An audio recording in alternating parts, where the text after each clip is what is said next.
તો નમસ્તે વિદ્યાર્થી મિત્રો, સ્વાગત છે તમારું યુટ્યુબ ચેનલના એક નવા વિડીયોમાં, જેમાં તમામ વિષયોનું નવા નિયમો લાગુ થવાથી મિત્રો ફાઇનલ કટ ઓફ છે કે જેમાં ફેરફાર થાય છે. નવા નિયમો ક્યાં છે કે મિત્રો આમાં જો હું માહિતી આપીશ તો વિડીયો 10 મિનિટ પ્લસનો થઈ જાય. એના કારણે મેં મિત્રો એમાં 7+ મિત્રો એવા નિયમો થાય એટલે અલગ અલગ માહિતી સાથે, એવું નહીં કે આ નવા નિયમો હમણાં આવ્યા એ જ. મિત્રો એક્ઝામ્પલ તરીકે તમારે મિત્રો કોઈ પણ પ્લેટફોર્મ હોય ત્યાં મિત્રો નિયમો પહેલાંથી હોય, પરંતુ નિયમો અપડેટ થતા હોય એ પ્રમાણે હોય. તો મિત્રો આમાં પણ એ રીતનો હોય. એટલે મિત્રો અહીંયા થોડા ઘણો કટ ઓફમાં ફેરફાર છે. અત્યારે મિત્રો તમને કટ ઓફ કહીશ અથવા ન પણ કહું, પરંતુ મિત્રો 100% હું તમને કટ ઓફ તો કહીશ. પરંતુ કટ ઓફમાં કઈ રીતે? અહીંયા દર વખતે મહિલાઓનું કટ ઓફ કહેતો. મિત્રો મહિલાઓનું કટ ઓફ નહીં કે સીધું તમને વિષયનું કટ ઓફ કહી દઈશ કે એટલા માર્ક્સ હશે એટલે તમારું સિલેક્શન છે એ તમારું 101% છે, ફાઇનલ થઈ જાય.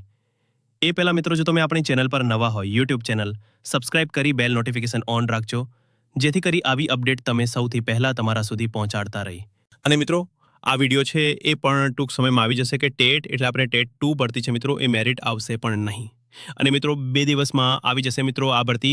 આ જે પણ વિડીયો છે એમાં મેં તમને 2 મોટા સમાચાર આપેલા છે કે જે મિત્રો અત્યારે તમે બ્રેકિંગ ન્યૂઝ કહી શકો, કારણ કે તમારું ટેટ 2નું મેરિટ, નવું મેરિટ ક્યારે આવે એના ઉપર મિત્રો આમાં સમાચાર આપેલા છે. તો આ વિડીયો મિત્રો આજે 11:12 વાગે મિત્રો આવે, તો એક પણ ચેકઆઉટ કરી લેજો. વિડીયોને લાઇક કરી અને મિત્રો આ વિડીયોને પણ લાઇક કરી બધા મિત્રો સુધી શેર કરી દેજો. તો મિત્રો અત્યારનું કટ ઓફની વાત કરી લો ભાઈ, કટ ઓફ કેટલું રહી શકે છે, કોનું કેટલું રહી શકે.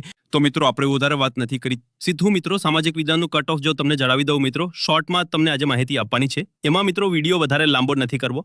મિત્રો સામાજિક વિજ્ઞાનમાં જનરલ કેટેગરીના કોઈ પણ ઉમેદવારો હોય મિત્રો, મહિલા ઉમેદવારો હોય કે પુરુષ ઉમેદવારો હોય, જો મિત્રો એના સારામાં સારા માર્ક છે એટલે આપણે અહીંયા હું તમને જણાવી દઉં 70ની ઉપર માર્ક હોય જનરલ કેટેગરીમાં, એટલે ભાઈનું સિલેક્શન છે ફાઇનલ થઈ જાય. પહેલો તબક્કો, બીજો તબક્કો.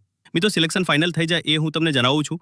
બાકી એસસીબીસી કેટેગરીની વાત કરું, કઈ કેટેગરી એસસીબીસી કેટેગરી, એમાં કેટલા માર્ક્સ હોવા જોઈએ? તો મિત્રો એમાં હોવા જોઈએ તમારે અહીંયા મોસ્ટ ઓફલી 69ની ઉપર માર્ક્સ હોય એટલે તમારું સિલેક્શન છે એ 100% મિત્રો ફાઇનલ થઈ શકે છે. એના પછી આગળ કેટેગરીની વાત કરી તો મિત્રો ઈડબ્લ્યુએસ કેટેગરીમાં છે મિત્રો મોસ્ટ ઓફલી છે એ બધા ઉમેદવારો માટે 68 માર્ક્સ એટલે તમારું સિલેક્શન છે મિત્રો ઓલમોસ્ટ તમારું થઈ જવાનું છે. મિત્રો આની પહેલા તમારે જ્યારે પુનઃ શરૂ થવાનું નહોતું કીધું અને તમારું મિત્રો મેરિટ યાદ છે આવ્યું હતું, ત્યારે આપણી ચેનલ દ્વારા મિત્રો જે પણ વિડીયોમાં કટ ઓફ કહેવામાં આવેલું હતું મિત્રો 101% મિત્રો અમે જેટલા પણ કટ ઓફનો વિડીયો બનાવેલા હતા એટલે એ બધાનું મિત્રો સરેરાશ એનાલાઇઝ કાઢો. એટલે મિત્રો અમે તમને સામાજિક વિજ્ઞાનમાં જનરલ કેટેગરીનું જેટલું કટ ઓફ કીધું હોય 101 કટ ઓફ એટલું અટકેલે છે. એટલે મિત્રો અત્યારે મેં તમને 77 કટ ઓફ કહ્યું, બાકી મિત્રો કોઈની ત્રેવડ નથી કે 77 કટ ઓફ તમને કહી શકાય એસસી કેટેગરીની જો વાત કરીએ તો. એમાં મિત્રો એસસી માટે છે એ મોસ્ટ ઓફલી જેને પણ 66 માર્ક હોય એટલે તમારું સિલેક્શન છે ફાઇનલ થઈ શકે. એના પછી આપણે એસટી કેટેગરીની વાત કરીએ તો એસટી કેટેગરી મિત્રો અહીંયા 63 હોય એટલે તમારું સિલેક્શન છે થઈ જાય સામાજિક વિજ્ઞાન વિષયની અંદર. પછી આપણે વાત કરીએ મિત્રો ગણિત વિજ્ઞાન વિષયની અંદર, તો ગણિત વિજ્ઞાન વિષયમાં જો મિત્રો જોવા જઈએ તો જનરલ કેટેગરી માટે છે 73ની ઉપર માર્ક હોવા જોઈએ જનરલ કેટેગરીમાં.